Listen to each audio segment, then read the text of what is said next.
सुप्रभात बच्चों। आज हम कक्षा 7 के इतिहास विषय का पाठ 7 जनजातियाँ, खानाबदोश और एक जगह बसे हुए समुदाय का आगे का प्रकरण गोंड व अहोम, इन जनजाति के बारे में पढ़ेंगे। तो चलिए देखते हैं। हम पढ़ रहे थे अध्याय 7 जनजातियाँ, खानाबदोश और एक जगह बसे हुए समुदाय। तो हमने देखा बच्चों कि इससे पहले के अध्यायों में कि किस प्रकार से नए राज्यों का उत्थान हुआ और कई राज्यों का पतन हुआ, कई छोटे बड़े नगर हैं वो बने।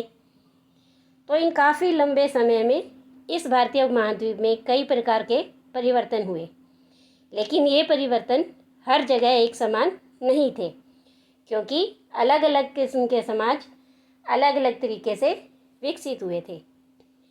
तो इस भारतीय उपमहाद्वीप के अंदर ऐसे ही एक समाज था जो कि ब्राह्मणों द्वारा सुझाए गए नियमों के अनुसार वर्ण व्यवस्था पर आधारित था, और वहीं दूसरी तरफ ऐसे बड़े शहरों से परे एक अलग समाज था जिसे जनजातीय समाज कहा जाता था। और ये जनजातीय समाज लगभग भारत के हर क्षेत्र में पाए जाते थे। हमने इस मानचित्र में देखा था कि ये देखिए कि पूरे भारतीय उपमहाद्वीप में हर क्षेत्र में जनजातियाँ निवास करती हैं। तो ये जो जनजातियाँ थी, ये ब्राह्मणों द्वारा सुझाए गए नियमों का और कर्मकांडों को नहीं मानते थे, और ना ही यह समाज असमान वर्गों में विभाजित था।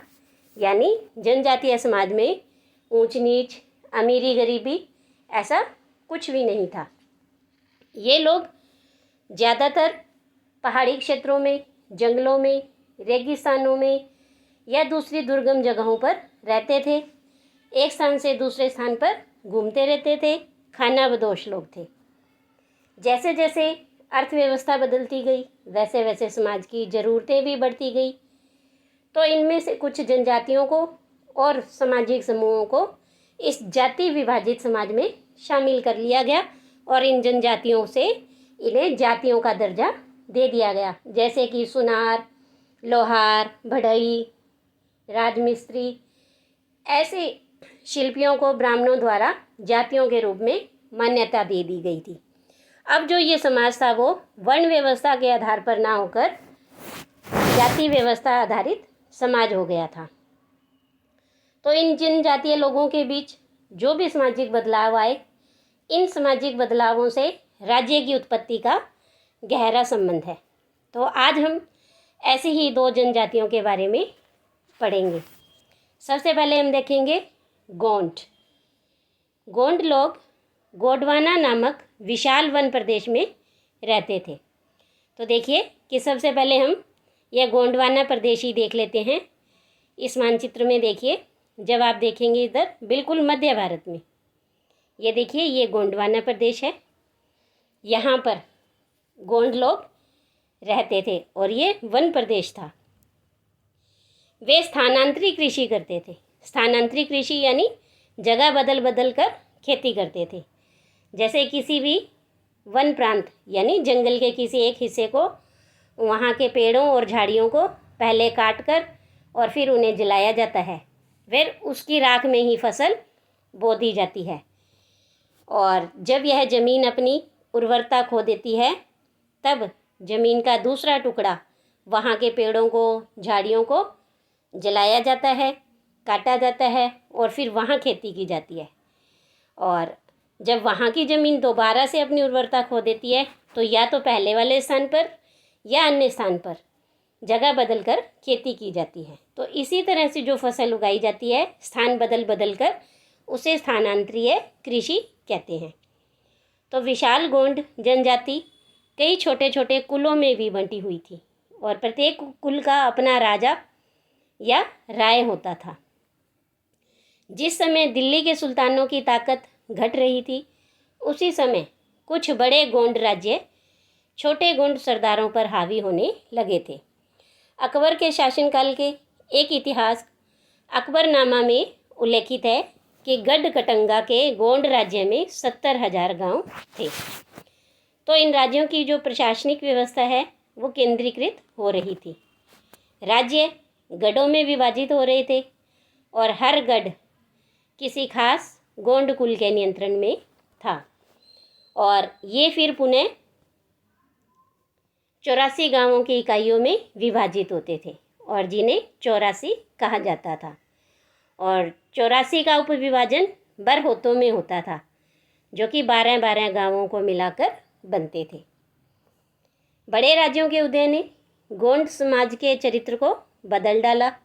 उनका मूलतः बराबरी वाला समाज अब धीरे धीरे असामाजिक वर्गों में विभाजित हो गया।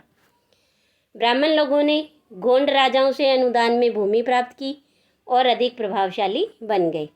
गोंड सरदारों को अब राजपूतों के रूप में मान्यता प्राप्त करने की चाहत हुई। इसीलिए गढ़कटंगा के गोंड राजा अमनदास ने संग्राम शाह की उपाधि धारण की और उसके पुत्र दलपत ने महोबा के चंदेल राजपूत राजा सालवाहन की पुत्री राजकुमारी दुर्गावती से विवाह किया।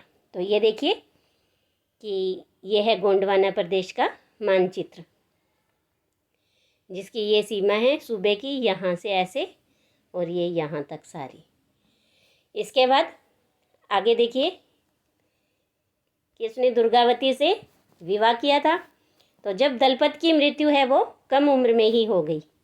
रानी दुर्गावती बहुत योग्य थी और उसने अपने 5 साल के पुत्र वीर नारायण के नाम पर शासन की कमान संभाली। उसके समय में राज्य का और अधिक विस्तार हुआ। 1565 में आसिफ खान के नेतृत्व में मुगल सेनाओं ने गढ़कटंगा पर हमला किया। रानी दुर्गावती ने इसका जमकर सामना किया और उसकी हार हुई और उसने समर्पण करने की बजाय मर जाना बेहतर समझा और उसका पुत्र भी तुरंत बाद लड़ता हुआ मारा गया। तो ये देखिए कि आपको यहाँ एक चित्र दिखाई दे रहा है कि एक नक्काशीदार दरवाज़ा है गोंड जनजाति का, बस्तर क्षेत्र जो कि अब मध्य प्रदेश में है, उसका ये चित्र आपको यहाँ दिखाई दे रहा है। इसके बाद आगे देखिए कि गढ़कटंगा एक समृद्ध राज्य था। इसने हाथियों को पकड़ने और दूसरे राज्यों में उनका निर्यात करने के व्यापार में खासा धन कमाया। जब मुगलों ने गोंडों को हराया तो उन्होंने लूट में बेशकीमती सिक्के और हाथी बहुतायत में हथिया लिए। उन्होंने राज्य का एक भाग अपने कब्जे में ले लिया और शेष वीर नारायण के चाचा चंदर शाह को दे दिया। गढ़कटंगा के पतन के बावजूद गोंड राज्य कुछ समय तक चलता रहा, लेकिन वे काफ़ी कमज़ोर हो गए और बाद में अधिक शक्तिशाली बुंदेलों और मराठों के खिलाफ उनके जो संघर्ष थे वो असफल रहे। इसके बाद ये देखिए कि यहाँ एक प्रश्न बनता है, मुग़ल लोग गोंड प्रदेश पर कब्जा क्यों करना चाहते थे? तो देखिए, जैसे हमने पहले के भी अध्यायों में पढ़ा कि मुग़ल है वो महत्वाकांक्षी थे, यानी कि वे अपने राज्य को और अधिक बढ़ाना चाहते थे। दूसरा कि जो गोंड राज्य है वो समृद्ध राज्य था और यहाँ पर हाथियों को पकड़ना और दूसरे राज्यों में इनका निर्यात करने का व्यापार होता था और इससे उन्हें काफ़ी धन मिलता था। तो मुग़ल इसीलिए गोंड प्रदेश पर कब्जा करना चाहते थे ताकि वहाँ का बेशकीमती धन और वो हाथियों पर अपना अधिकार कर सके। इसके बाद देखिए दूसरी ऐसी ही अब जनजाति है अहोम जनजाति। अहोम लोग मौजूदा म्यांमार से आकर 13वीं सदी में ब्रह्मपुत्र घाटी में आ बसे। तो ये देखिए, सबसे पहले हम यही देखते हैं कि म्यांमार कहाँ है और ब्रह्मपुत्र घाटी कहाँ है। तो ये देखिए, ये है म्यांमार राज्य, वर्तमान में इसका नाम म्यांमार है और ये सारी ब्रह्मपुत्र घाटी है, ये सारी। तो यहाँ पर इनका निवास था अहोम जनजाति का। अब आगे देखिए, उन्होंने भूइयाँ यानी भूस्वामी भूइयाँ लोगों की पुरानी राजनीतिक व्यवस्था का दमन करके नई राज्य की स्थापना की। 16वीं सदी के दौरान उन्होंने चुटियों और कोज हाजों जो कि 1523 और 1581 इन राज्यों को अपने राज्य में मिला लिया था। उन्होंने कई अन्य जनजातियों को भी अपने अधीन कर लिया था। अहोमों ने एक बड़ा राज्य बनाया और इसके लिए 1530 के दशक में ही, इतने वर्षों पहले, आग्नेय अस्त्रों का इस्तेमाल किया और 1660 तक आते आते वे उच्च स्तरीय बारूद और तोपों का निर्माण करने में सक्षम हो गए थे। लेकिन अहोम लोगों को दक्षिण पश्चिम से कई आक्रमणों का सामना करना पड़ा। 1662 में मीर जुमला के नेतृत्व में मुगलों ने अहोम राज्य पर हमला किया। बहादुरी से सामना करने के बावजूद अहोम लोगों की पराजय हुई, लेकिन उस क्षेत्र पर मुगलों का प्रत्यक्ष नियंत्रण ज़्यादा समय तक बना नहीं रह सका। अहोम राज्य बेगार पर निर्भर था। राज्य के लिए जिन लोगों ने जबरन काम लिया जाता था वे पाइक कहलाते थे, यानी जिन लोगों से वो ज़बरदस्ती काम करवाते थे उन लोगों को पाइक कहते थे। अहोम राज्य में एक जनगणना की गई थी।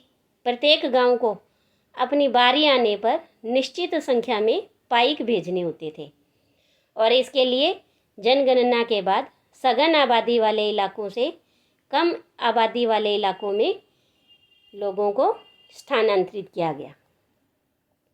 इस प्रकार अहोम कुल है वो टूट गए।